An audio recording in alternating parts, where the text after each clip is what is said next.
Ooh, there he goes with the punch again. You want to what also hurts a lot? Spontaneous implosion.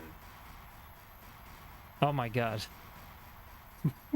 Okay, yeah, tell us more. Nah, so I actually wanted to talk about something. Jesus, did that even hurt him? I probably missed. I think the spot where you have to hit him is that center eye above his eye, like. Oh, I see. He actually kind of closes it. Yeah, he closes it.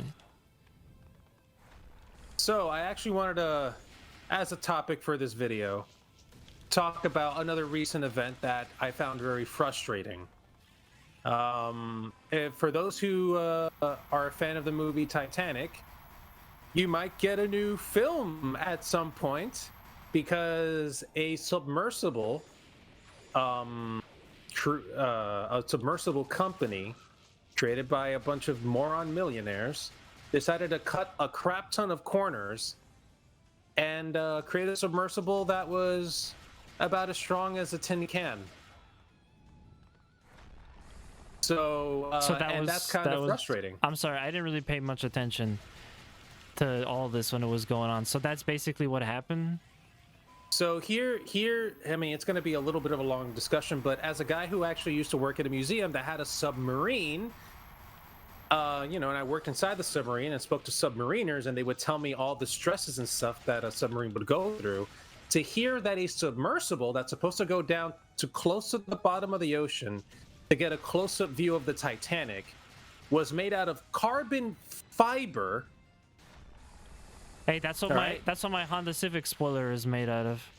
Yeah, it's pretty nice. It's a nice lightweight material, But it's not something you want to use in a submersible because, sure, it might be strong to withhold some pressure.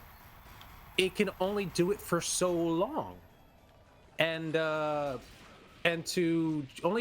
drive the point home even further, several of the people who went, who checked out the submersible itself, would actually say, "Hey, this thing is not suitable for long-time use.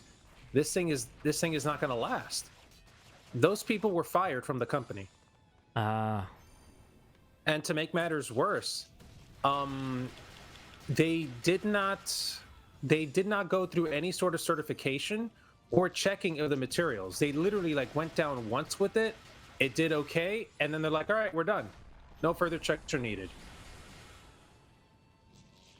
Honestly, that's all they did. So you have a submersible made out of material that is unreliable at high pressure.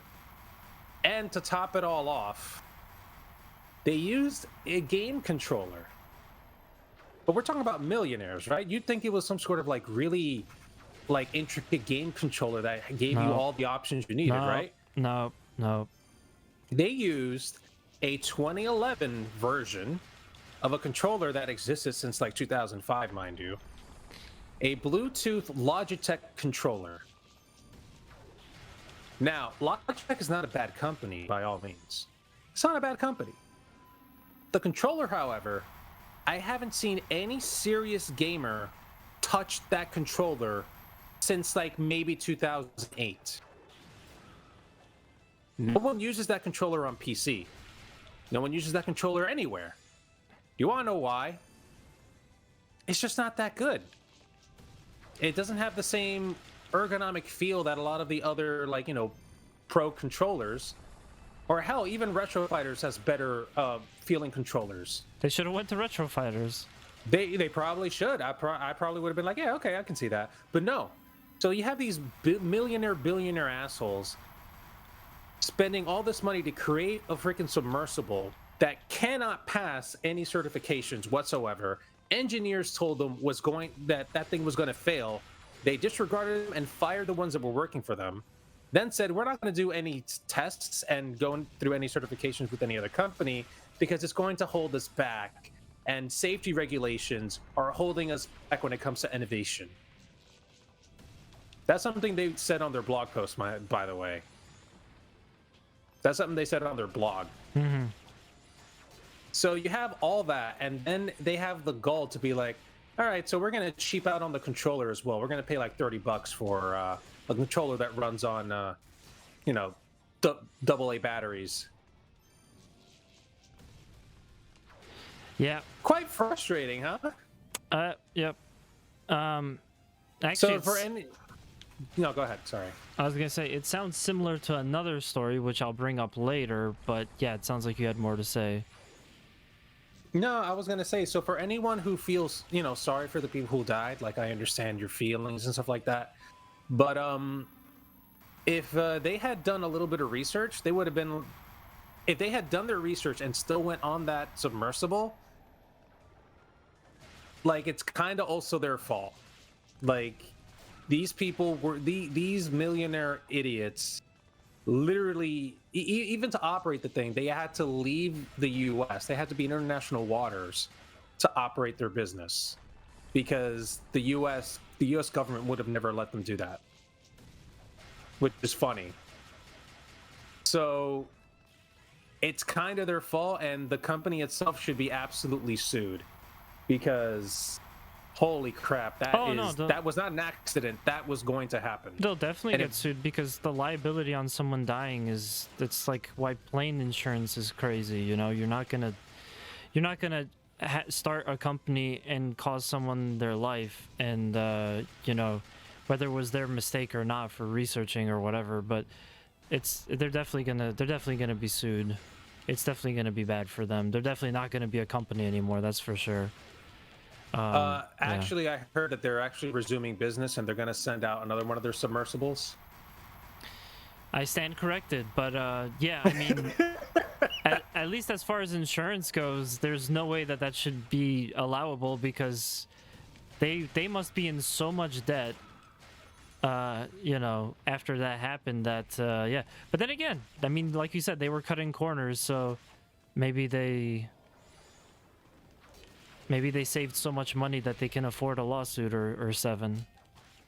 Jesus Christ. It's just kind of wild. And I guess the moral of the story is don't trust rich people with businesses, especially after they say, "Oh, safety regulations are impeding us." Yeah, there's a reason. I mean, look, I don't fully agree with everything that you said here, but it does kind of remind me of another thing that happened, which is what I wanted to talk about, what I wanted to bring up, is that the way you worded it, it makes it sound just like it makes it sound like a similar setup, let's say, to the 2000 whatever PlayStation hacking. It was like 2008 or something like that. So I was always just under the impression of like what a lot of people were like. Well, it was a hacker group. They were disgruntled for whatever, or they were just doing it to show off that they could do it. Whatever, who knows?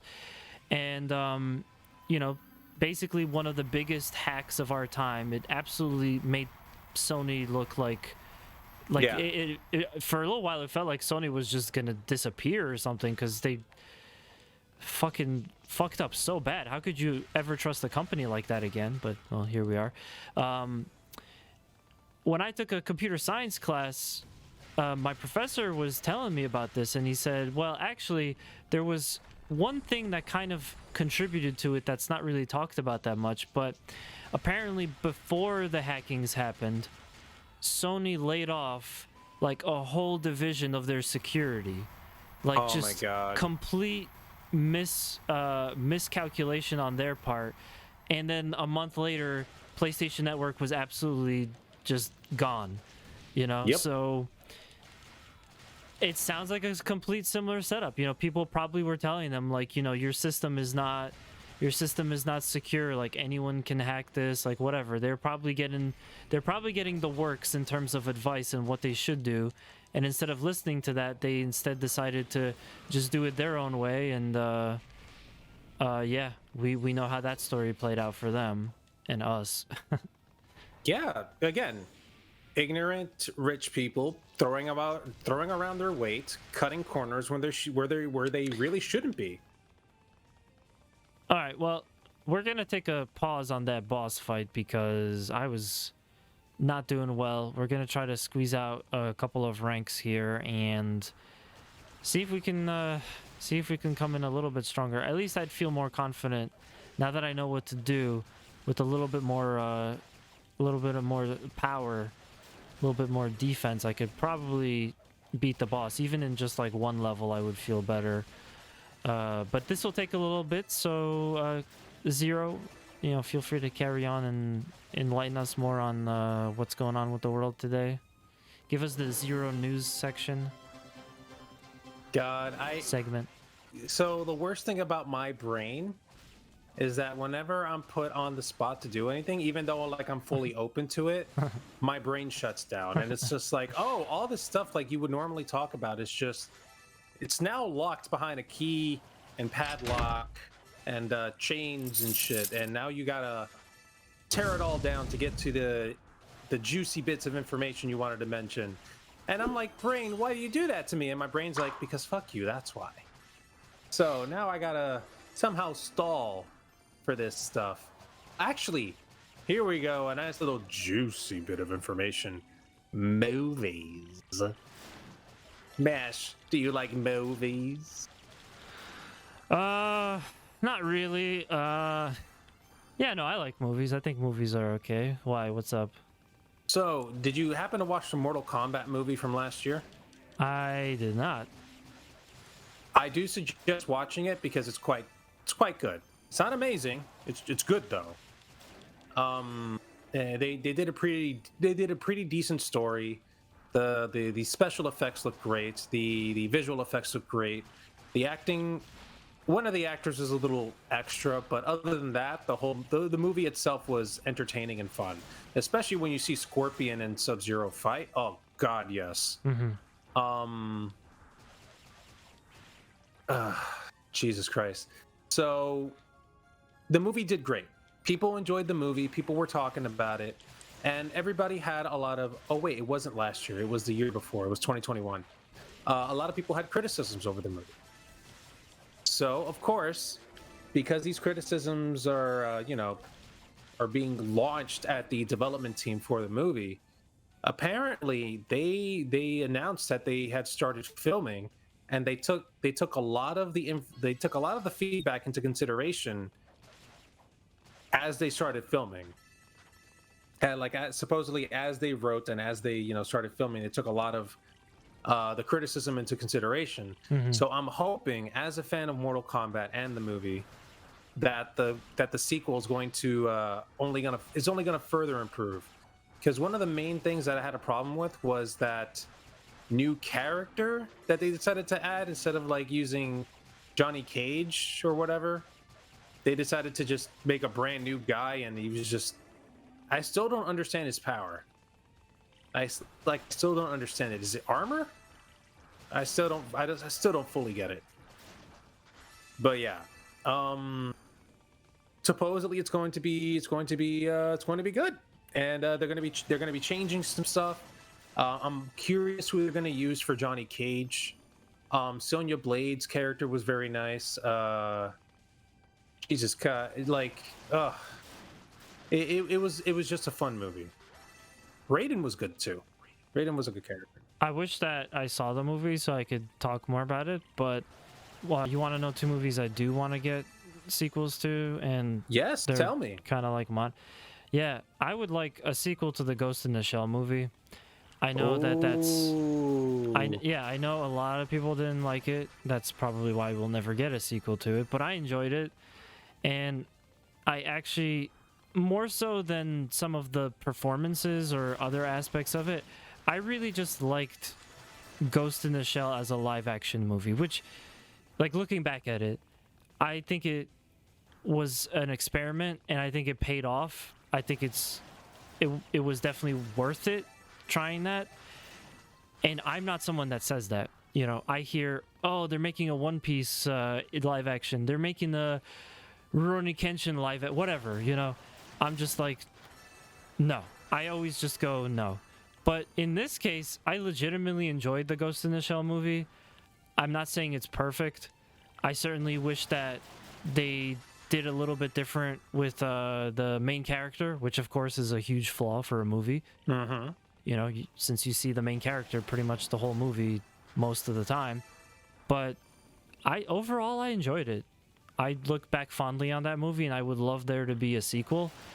The other one, and I'm saying this because I watched them around the same time, is the Power Rangers movie. Oh my god. They were supposed to make a sequel for the reboot that they were doing.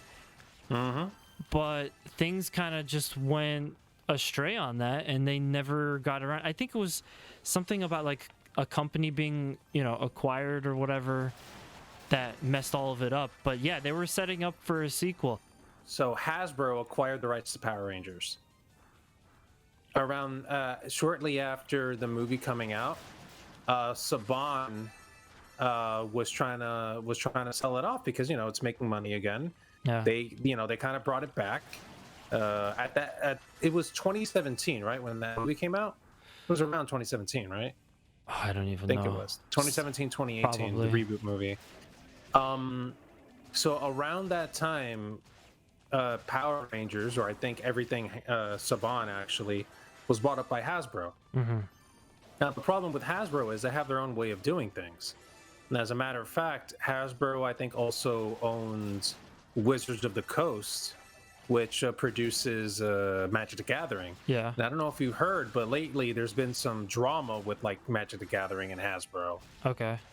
Because so Hasbro, obviously being a big old company, they want to make money, but you also have to be careful of how you try to do it, because you don't want to repeat something like what Sega did, where it's like, we're just going to continue release stuff even though there's like the next generation console coming out, and we're going to overcharge people for it. Like you don't want to seem greedy, you don't want to seem like the asshole. So imagine you own this card game company. They have cards that haven't been reprinted in forever, and people really want it. So you decide, well, we're going to reprint it.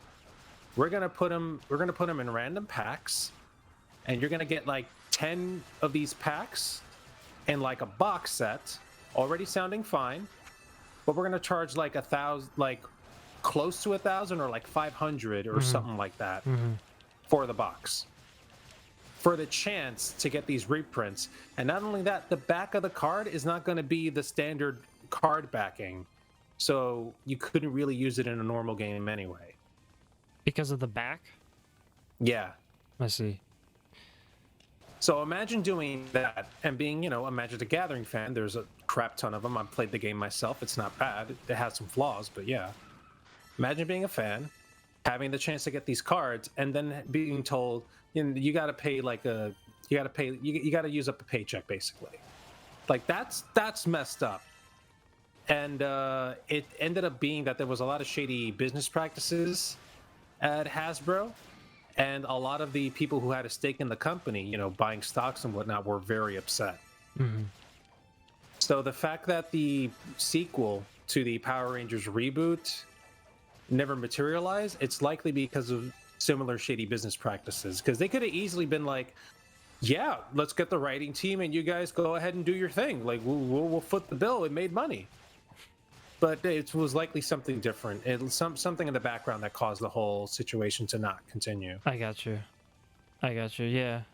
If I remember correctly, there were rumors actually that the Green Ranger was actually going to be a female this time around in the movie. Right.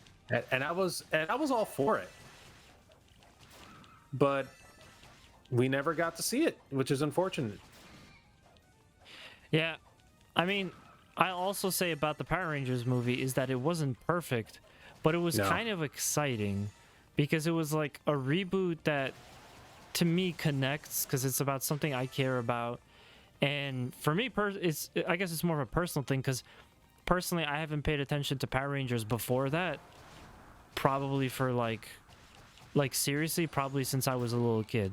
So a very long time, not including like, occasionally we'll play that Genesis game that had the Power Rangers in it. But like, generally speaking, like I'm not someone that really keeps up with Power Rangers. So it definitely had it definitely influenced how much I enjoyed the movie and like how exciting that aspect was to me. But it still was a pretty good movie. It still had the potential to set up for a great sequel. It's just yeah, will never. It won't materialize. It won't. It's not gonna happen. And I also was looking forward to the Tommy reveal because, you know, he's the sixth Power Ranger. Was you know, Tommy was a big deal. Yeah. So yeah. He was the face of the show practically after he showed up. They couldn't get rid of him because we all loved him. Yeah. Rest in peace, by the way. I was watching a Mega 64 podcast episode, and they were talking about the Power Rangers episode that premiered with Tommy. Rocco from Mega 64 is a big Power Rangers fan. He's actually met Jason David Frank before he passed away, and the one of the things that Rocco mentioned on the podcast, which I was like, you know, that actually makes a lot of sense, is that people didn't take Power Rangers really seriously until the episode where Tommy premiered. Because for those of you that don't know, that are not aware, when Tommy premieres, it's set up as this, oh, he's another Power Ranger, but this one is evil, and he's trying to destroy the other Power Rangers. And he's also being manipulated by their antagonist, Rita Repulsa. So, like, it's suddenly injected into this show that was just kind of silly, kind of like almost like an after-school special sometimes. It injected some drama and something that was intriguing, you know, like a twist, like a really good twist. And at that point, this again was Rocco's point, that at that point was when people started to actually like enjoy the show, and they kind of like took that and ran with it, you know.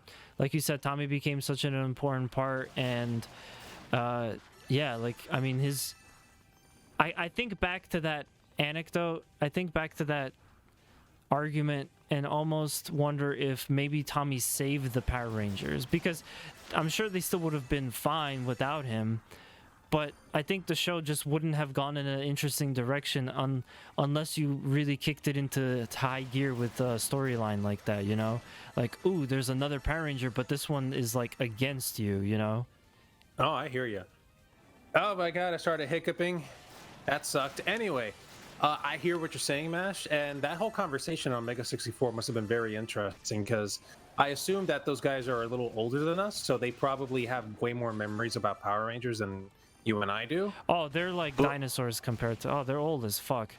No, Yeah. I'm kidding. Yeah, no, they definitely have a bit more experience with us, and like Rocco from Mega 64 is a huge Power Rangers fan. He's a huge Power Rangers fan. So, like, in addition to just, you know, kind of being around at that time, he's also deep dived on the series as a fan, you know. So I've also done a couple of deep dives because I was always curious about Power Rangers and what they were created from and how they became a thing. Yeah. Stan Lee even had like a stake in wanting to make Power Rangers in the States because he saw the Japanese version of it, Super Sentai, and was like, yo, we can bring this to the States. Wow. But that must have been like in the early 80s at that point in time. So you know, I don't mean to interrupt, but that's really fascinating, and I didn't know that, because just thinking about it, what I know about the Power Rangers is that the production was very hard on the crew. Yes. To the point that it actually broke up the Power Rangers and created this setup that after every season or around every season, the cast would change.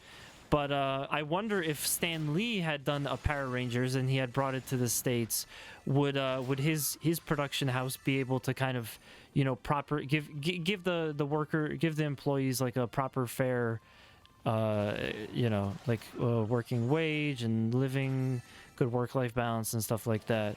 Because I know that Saban was terrible.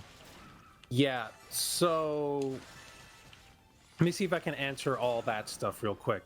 I wanted to actually talk about the popularity of Power Rangers, because before they launch a show, at least in the 80s and early 90s, they would actually have a test group. I don't know if you're familiar with that. It's where they take a bunch of kids. They have to basically say, yeah, we promise not to say anything about this. Just show us the show. And they would either vote by show of hands, or they would have like a meter that they like a dial or a meter that they would control while watching the show to let them know how much they were enjoying it. Right.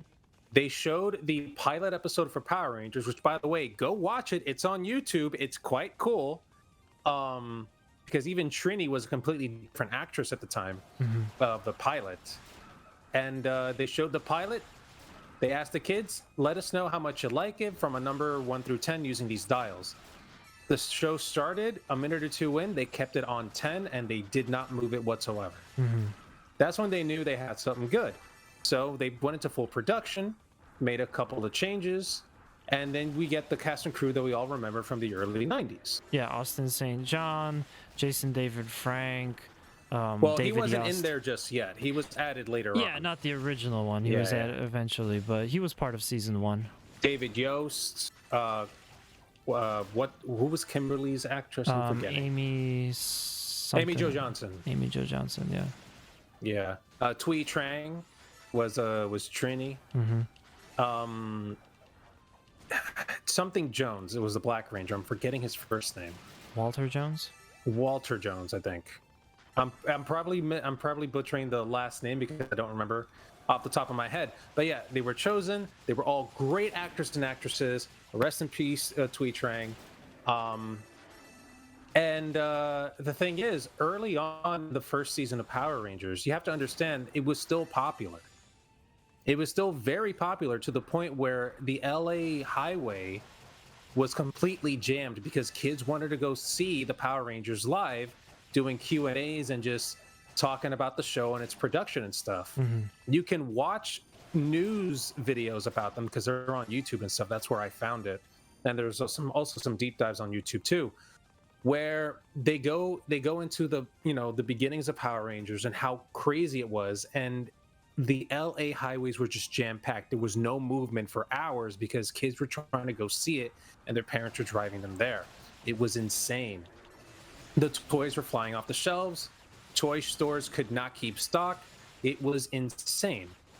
Even the Black Ranger, Walter, he was on a trip to I think it was Dominican Republic, actually. He was on a trip to the Dominican Republic, and some kids ran up to him, speaking to him in Spanish, saying, "Oh, sorry, I don't know Spanish." They're like, "But we hear you speaking Spanish on the show." Wait, what? It had already been dubbed, and kids were misunderstanding that, it was an American show. Well, Japanese, then later American, and then got translated. Yeah. Like, it was popular everywhere. So was it Rocco? I like Roscoe though, but yeah, Rocco. Rocco probably did have a point that after the initial couple of months of the show, it probably died down a tad bit. But by then they already had the plans for the Green Rangers, so they were pretty much already set. We're talking about a wave that did not end up until Power Rangers Turbo, the third iteration. And you were also correct about the initial team breaking up because they were paid shit. And they were also non-union. They specifically went non-union actors so that they wouldn't have to pay any dues or pay them anything, or deal with any safety regulations when it came to certain things. Yep. And those working conditions basically caused a fucking coup, like a mutiny, where 3 of the Power Rangers, 3 of the 6 at the time Power Rangers decided that they were going to go and protest and walk off the show and be like, hey, what are they going to do, replace us? But 3 of them did not. So the 3 that did not follow stayed on the show, and Saban just replaced the other 3. And then they realized, oh, well, you know what? We could just do this every season or every other season and just replace the cast, and we won't have to pay them as much because they're not around for long. So the whole reason that the Power Rangers change every time is because, they're not union. They just get fired out and replaced for cheaper labor.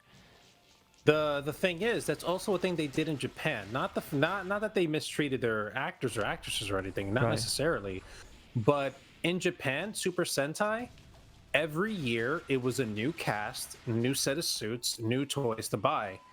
So after a handful of years doing the same suits and actors and actresses and stuff, Saban basically said, why don't we just do what the Japanese did?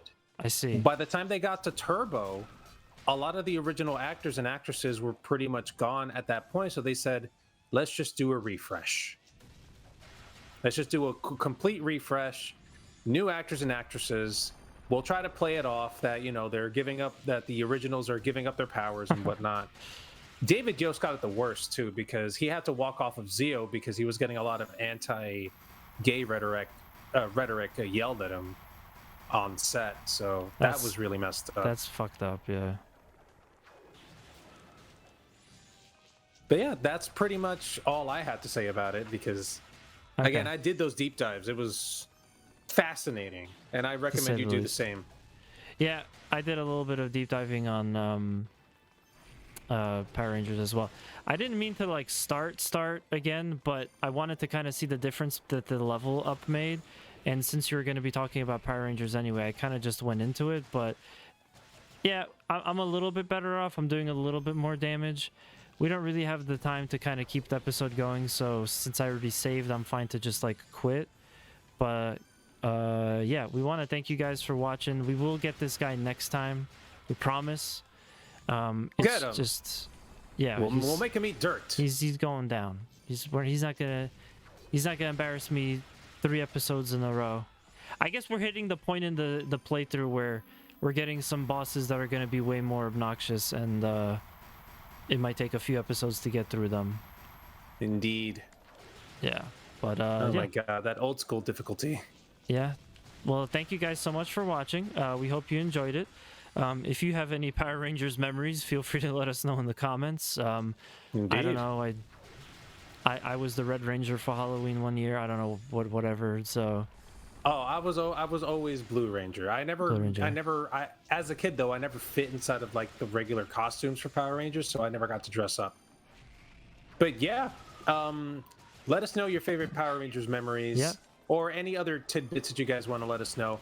Comment down below. Make sure you slap the like button, match the subscribe button, and stay tuned for more awesome content. That's right. Until next time. Take care. Take care.